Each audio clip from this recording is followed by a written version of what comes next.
ఇస్తారా టాలీవుడ్ ఇండస్ట్రీకి? ఇస్తేనే బాగుంటుంది. ఎందుకనంటే అటువంటి కొరియోగ్రాఫర్ దొరకడం కష్టం. ఒక ఆర్టిస్ట్ అయినా, ఒక నిర్మాత అయినా, ఒక డైరెక్టర్ అయినా, ఏదైనా కానీ ఆ 24 టాప్స్ లో దొరకడం కష్టం. ఏంటంటే వాళ్ళు చాలా అంటే చాలా కష్టపడి వచ్చారు. అంత కష్టపడి ఎదిగిన వ్యక్తిని అంత బ్లేమ్ చేసి క్యాన్సిల్ చేసేసారు. అతను బెయిల్ మీద వచ్చినా గానీ అది క్యాన్సిల్ అయ్యేలాగా చేశారు. దానికి కారణం ఎవరు? ఈ అమ్మాయి అలా చేయడం కరెక్ట్ కాదు. అంటే దీని వెనక ఏమన్నా రాజకీయ కుట్రలు గానీ ఎవరన్నా తోటి డాన్స్ మాస్టర్ల ప్రమేయం గానీ ఉందంటారా? అవన్నీ అయితే నాకు తెలియదు గానీ ఈ అమ్మాయి ఇలా ఎందుకు చేసింది ఏంటి అనేది కూడా అర్థం కాలేదు. నీకు ఇష్టం లేదు, నువ్వు ఎందుకని బ్యాక్ అయిపోలేదు, అది ఎవరు అడగలేదు. అతన్ని లోపలేశారు, అతను ఆ టెస్ట్ ఈ టెస్ట్ అని పెట్టారు, మాట్లాడారు. ఈ క్వశ్చన్ ఆ అమ్మాయిని ఎందుకు అడగలేదని ఒక మహిళగా, ఆ అమ్మాయి ఒక మహిళ, సాటి మహిళగా నేను అడుగుతున్నాను ఆ అమ్మాయిని. ఈ ఒక్క విషయంలో సినిమాల్లో వెనక లాగేస్తున్నారు, రాజకీయాల్లో జనసేన పార్టీలు ఉంటే అక్కడ వెనక లాగేస్తున్నారు. ఇంకా మరి ఆయన లైఫ్ అయిపోయినట్టేనా? కాదు, అయిపోదు. మళ్ళీ ఇంకా మంచి భవిష్యత్తు ఉంటుంది. ఈసారి కొంచెం జాగ్రత్తగా, కొంచెం గట్టిగా, కొంచెం సపోర్టెడ్ గా ట్రై చేస్తే మళ్ళీ సేమ్ లైఫ్ ని, సేమ్ డాన్స్ మాస్టర్ గా, సేమ్ కొరియోగ్రాఫర్ గా వస్తారని, రావాలని కూడా నేను కూడా కోరుకుంటున్నాను. వాళ్ళ కష్టం అంతా ఇంత కష్టం కాదండి. రాకేష్ మాస్టర్ అది నేను కొంత చూశాను. నేనేంటంటే కూడా చూశాను. జానీ మాస్టర్ కష్టమే గానీ, మన తర్వాత మన శేఖర్ మాస్టర్ కష్టమే గానీ చాలా కష్టపడ్డారు. ఈ అమ్మాయి మరి ఎందుకు చేసింది అనేది ఫస్ట్ ఆ అమ్మాయిని పట్టుకుంటే అన్ని వస్తాయి బయటికి. ఆ అమ్మాయిని వదిలే ఒక లైన్ లో ఉన్న మనిషిని, ఒక మంచి లైఫ్ లో ఉన్న మనిషిని ఇలా బ్లేమ్ చేయటమే గానీ, ఇలా అల్లరి చేయటమే గానీ, ఇలా ఆగం చేయటమే గానీ, తన భార్య పిల్లలకి దూరం చేయటమే గానీ, ఇండస్ట్రీకి దూరం చేయటమే గానీ చాలా చాలా తప్పు, ప్లస్ బాధాకరమైన విషయం కూడా. అతని లైఫ్ స్మైల్ చేసేసింది. ఆ అమ్మాయి ఏమన్నా తక్కువ చేయందా?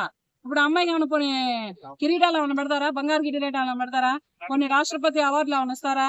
ఆ ప్రధానమంత్రి ఏమైనా అవార్డు ఇస్తాడా? ముఖ్యమంత్రి ఏమైనా అవార్డు ఇస్తాడా? ఏమి ఇవ్వడు. ఇప్పుడు అతనితో పాటు ఆ అమ్మాయి లైఫ్ కూడా స్మైల్ చేసుకుంది కదా. ఇప్పుడు ఆ అమ్మాయి కూడా పెళ్లి అవ్వాలి అన్నా, లైఫ్ రావాలన్నా కష్టం కదా. ఆడపిల్లవే నువ్వే అంత ఇదిలో ఉంటే ఈ మగాళ్ళు ఇంకెంతలో ఇదిలో ఉంటారు? ఈ ఇండస్ట్రీ కల్లా ఇలా బ్లేములు చేసుకొని ఒకళ్ళ మీద ఒకళ్ళు రూమర్స్ పుట్టించుకొని, పుకార్లు పుట్టించుకుంటే పైకి ఎదగరండి. ఎంత ఒదిగి ఉంటే అంత ఎదుగుతారు. అయినా ఇండస్ట్రీ అంత గలీజ్ అయిన ఇండస్ట్రీ కాదు.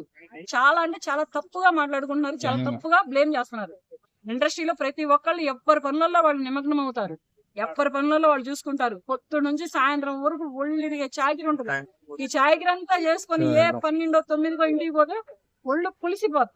స్నానం చేసిన వెంటనే ఒక ముద్ద తింటారో లేదో, భార్యలతో మాట్లాడే అవకాశం కూడా ఉంటుందో లేదో, నిద్రపోతారు. అంత టైర్డ్ అయిపోతారు అనమాట. ఈ సినిమా ఇండస్ట్రీ అంటే అంత టైర్డ్ అయిపోతారు. అటువంటి ఇండస్ట్రీలో ఇటువంటి అవకాశాలు ఇటువంటి పట్టుకొని ఎక్కడో తీసుకుపోయి, అవుట్డోర్ తీసుకుపోయి, వేరే రాష్ట్రాలు తీసుకుపోయి పాడు చేసి అల్లరి చేసే అంత అవకాశాలు అయితే ఉండవు. ఇష్టం లేకుండా నువ్వు ఎలా లొంగావు? ఆ ప్రశ్న ఒక మహిళగా నేను అడుగుతున్నాను. నాకు సమాధానం చెప్పు. నీకు ఇష్టం లేదు అట్టయిపో అంటే నువ్వు ఎదగాల. నువ్వు ఎదగా ఈ రకంగా సోషల్ మీడియా లేదు, ఈ రకంగా బ్లేమ్ చేస్తే ఏమొచ్చింది నీకు? లైఫ్ జానీ మాస్టర్ లైఫ్ తో పాటు ఆ అమ్మాయి లైఫ్ ని కూడా ఆ అమ్మాయి సర్వనాశనం చేసుకుంది. అమ్మాయి తర్వాత మరి ఏమైతో ఇంకా మరి ఆ అమ్మాయిని కూడా మరి తర్వాత ఇండస్ట్రీలో తీసుకుంటారు, లేకపోతే ఆపేస్తారు. ఇతని మీద చేసిన ఫ్లేమ్స్, ఇతని మీద చేసిన రూమర్స్ ఇంకొకరి మీద చేయడం గ్యారెంటీ ఏంటి? చేసిద్ది కదా. అలా చెయ్యొద్దు. ఇండస్ట్రీలో చాలా మంది వచ్చారు, హీరోయిన్లు అందరూ రాలేదా? వాళ్ళందరూ కూడా ఇలాగే చేశారా? మిగతా డాన్సర్లు ఎవరు రాలేదా? తారా మాస్టర్ అన్న ఆమె వచ్చింది, ఆమె రాలేదా? ఆమె కూడా ఇలాగే చేసిందా? ఆమె ఎంత ఎదిగింది, ఒక రేంజ్ లో ఎదిగాది. ఈ అమ్మాయి చేసింది నేను ఏకీభవిస్తలేదు. అది రాంగ్ అని కూడా నేను ప్రతిఘటిస్తున్నాను. చాలా రాంగ్ చేసింది అమ్మాయి. ఇంకోటి ఏంటంటే మళ్ళీ జానీ మాస్టర్ కి మళ్ళీ తిరిగి పూర్వ వైభవం రావాలని, వస్తుందని, మళ్ళీ మన సినిమా ప్రముఖులే గాని, మన పెద్ద పెద్ద స్టార్సే గాని మళ్ళీ తనకి అవకాశాలు ఇస్తారని, తనను మళ్ళీ ఒక స్థాయిలో నిలబెడతారని మరీ కోరుకుంటున్నాను.